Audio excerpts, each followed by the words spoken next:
Muita atenção, isso aqui não é um teste, isso aqui não é um alarme falso para o treinamento de evacuação desse vídeo. O Tottenham é campeão. 17 anos depois, 17 anos e alguns meses inclusive, o Tottenham volta a levantar um troféu. E levanta um troféu com estilo, com alguma pompa, porque é um estilo continental, não é um estilo casual, local, regional, nacional. O Tottenham é campeão da Europa League pela terceira vez na própria história. A primeira em 1972, também numa final inglesa contra o Wolverhampton. Depois em 1984, na disputa de pênaltis contra os belgas do Anderlecht. E agora contra o Manchester United. 17 anos depois. O último título havia sido na Copa da Liga Inglesa, em fevereiro de 2008, contra o Chelsea. E agora consegue essa taça que tira um peso dos ombros que eu não consigo nem imaginar. Eu acho que só quem viveu uma fila desse tamanho pode se identificar e se de fato emocionar com um pouco mais de proximidade com a emoção do torcedor do Tottenham, porque levantar uma taça depois de tanto tempo, cara, a agonia que se esvai, as piadas que você tanto escutou por tanto tempo que vão acabar, pelo menos nesse sentido, o Tottenham é campeão.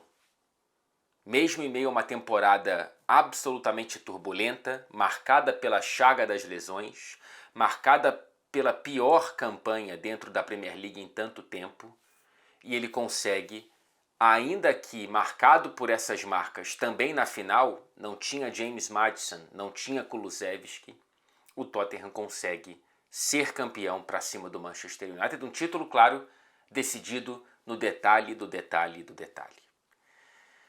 O detalhe do gol acidentado, do bate-rebate ali de Luke Shaw com o Onana assistindo e Brennan Johnson sendo o autor desse gol quase que espírita, quase que involuntário.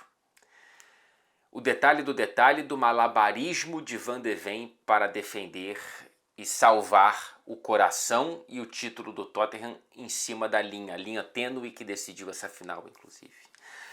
O detalhe das palmas de Vicário para defender em momentos importantes. A finalização de Garnacho, depois uma finalização, não lembro de quem no fim do jogo.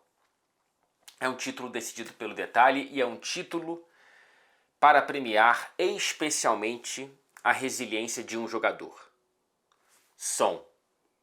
10 anos de Tottenham. Essa é a 10ª temporada. Em muitas delas, em uma parcela muito significativa dessa década, o Son jogou em altíssimo nível e era um dos melhores jogadores da posição na Inglaterra e em certos momentos, inclusive, do futebol europeu. Ele poderia ter saído. Ele, para alguns, deveria ter saído. Mas ele ficou, foi ficando, foi se tornando cada vez mais ídolo, mais representativo. E agora, com a faixa de capitão no braço, ele consegue essa taça que imagina os significados que ela tem para ele, né, cara? O quanto que ele deve ter escutado de tanta gente próxima da mídia, da crítica e da torcida, de outros clubes, que ele deveria ter saído. E ele ficou. E ele consegue ser o capitão de quem tira o Tottenham dessa fila. Não é mais o mesmo Son. Ele está voltando de lesão, começou no banco de reservas, não entrou bem, mas ele simboliza muito bem a importância de quem acreditou nesse clube e de quem ficou para conseguir, enfim, tirar toda essa ansiedade do peito.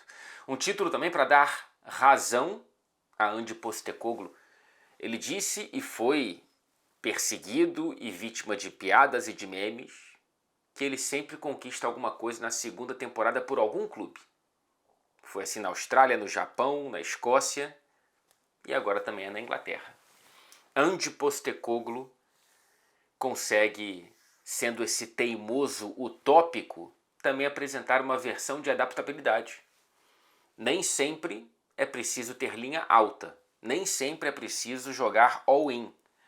E o Tottenham conseguiu fazer um jogo, especialmente no segundo tempo, depois de fazer o 1-0, um jogo como o jogo pedia. Um jogo de final. Um jogo para decidir. Um jogo para conquistar. Mais o título do que corações. Não era necessário estar ali pela beleza do esporte. Estar ali para apresentar uma teoria de como o futebol ele pode encantar e deve encantar. Cara, aquilo ali era para ganhar. E ele foi muito, muito competente, especialmente no segundo tempo, repito, de ter conseguido, com a vantagem que caiu no colo, segurar. Para quem está numa final com tanto peso como para o Tottenham, furar a bola é arte, não é problema. Não sei se eu ficaria com o Andy para a próxima temporada, não é papo para agora, porque eu não quero ficar falando de demissão ou não do treinador que consegue algo tão grande nesse momento para os Spurs. Não é momento de racionalidade, pelo menos aqui nesse vídeo, tá bom? Sim, o jogo foi ruim. É claro que o jogo foi ruim. Mas eu imagino que você já tenha visto o seu time, ou enfim, já tenha visto alguém torcendo pelo próprio time numa final com tanta tensão. Para o torcedor do Tottenham, tanto fazia se o jogo era bom, se o jogo era ruim. Depois do 1-0, meu amigo, não existe jogo feio para quem está com essa vantagem e com tanto a perder, porque tem muito a ganhar. Então, cara, cada dividida, cada milímetro tem importância de quilômetro, cada passe vira um negócio com uma lupa. Eu sei das minhas experiências de arquibancada o quanto que eu sentia e sinto isso. Então é algo realmente muito, muito, muito poderoso assim. Então pro Tottenham, cara, não importa, o jogo não precisava ser bonito, repito aqui. Mas sim, quem não estava ali com o coração na mão não se divertiu. Não foi uma final divertida, não foi uma final para retratar a qualidade da competição.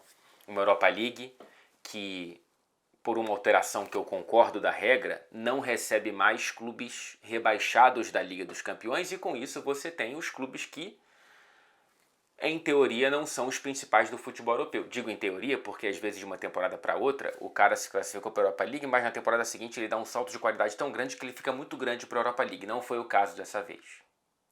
O jogo retratou a qualidade do 16º e do 17º colocados da Premier League. A grande dificuldade em vários momentos era você entender qual era qual. Qual era o 16º, qual era o 17º, por quê? Até 1-0 do Tottenham, porque depois do 1-0 eu entendo tudo que o Tottenham fez. Até 1-0 era um jogo realmente de castigar muito a bola, né? Assim, retrata isso, retrata finais, né? Em uma parte considerável das finais de competições, ainda mais as que são muito importantes para os dois clubes envolvidos, que tem muito peso nas pernas e nos ombros. Os jogos não são algo para você pendurar no Louvre. São muito mais para ganhar e não para encantar. Por isso que a gente tem que aproveitar muito quando as finais encantam. Por isso que aquele Argentina e França a gente tem que valorizar cada vez mais e mais e mais. E além de retratar a qualidade dos dois times na temporada, a falta, né? Retratar a falta de qualidade de finais em geral, também retrata a falta de qualidade das finais inglesas, pelo menos retrospecto recente. Não foi uma grande final inglesa hoje, em termos de qualidade de jogo. Não foi um grande jogo Chelsea e Manchester City na final da Champions, no Porto. E não foi um grande jogo em Madrid entre Liverpool e Tottenham, na final da Champions também. O que se salva mais é o Chelsea-Arsenal, a goleada, o atropelo do Chelsea, especialmente no segundo tempo, que eu também cobri. Acho que foi Istambul, não foi? Acho que foi. Aquele 4-1. Então, assim, existe algo também do encontro dos ingleses que faz com que não produza grandes faíscas, quando em cenário europeu, evidentemente na Premier League tem faísca para tudo quanto é lado com alguma frequência. Deixa eu repetir para a gente não se desacostumar com essa nova realidade. O Tottenham é campeão. Caiu a ficha?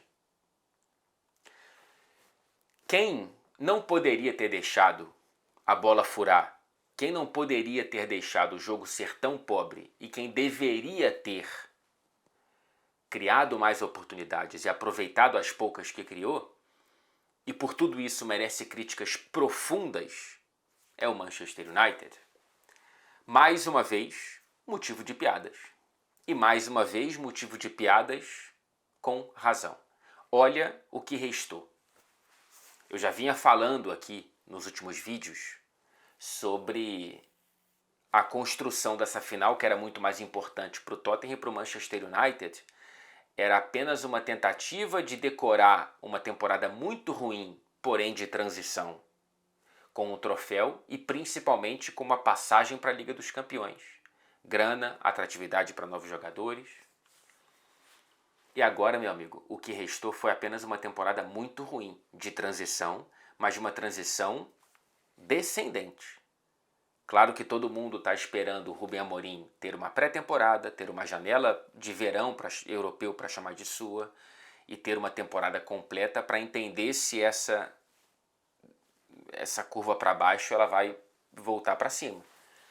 Mas é impressionante o número de derrotas e número de gols sofridos e número de pataquadas e de vergonhas que o Manchester United tem passado. O Manchester United está se apequenando. Clubes aumentam de tamanho e clubes diminuem de tamanho. Não é segredo para ninguém. Hoje é apenas mais uma pá de cal.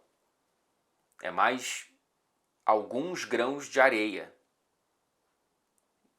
no apequenamento do Manchester United. Não é hoje, hoje também.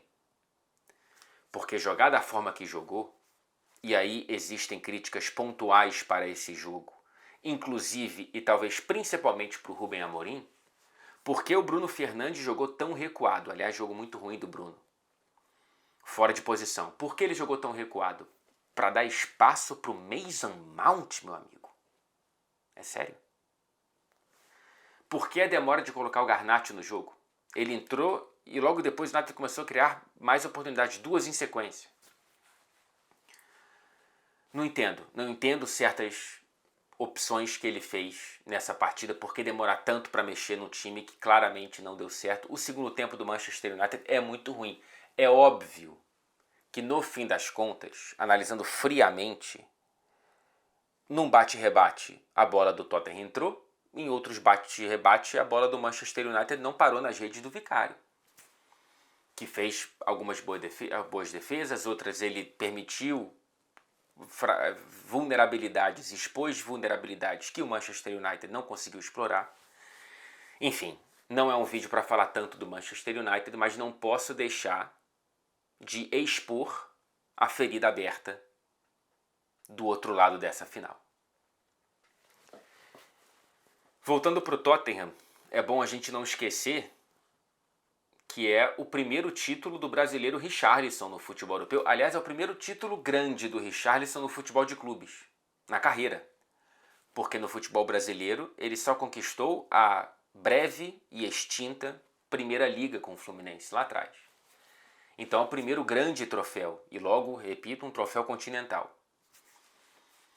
Richarlison, não sei se continua no Tottenham, não sei se estará no Tottenham para a Liga dos Campeões, mas ele consegue esse troféu numa temporada muito difícil para ele, né? E agora, com um ex-treinador que gostava muito dele no Everton, pode ter uma estrada de recomeço também na seleção brasileira, caso encontre principalmente a estabilidade física.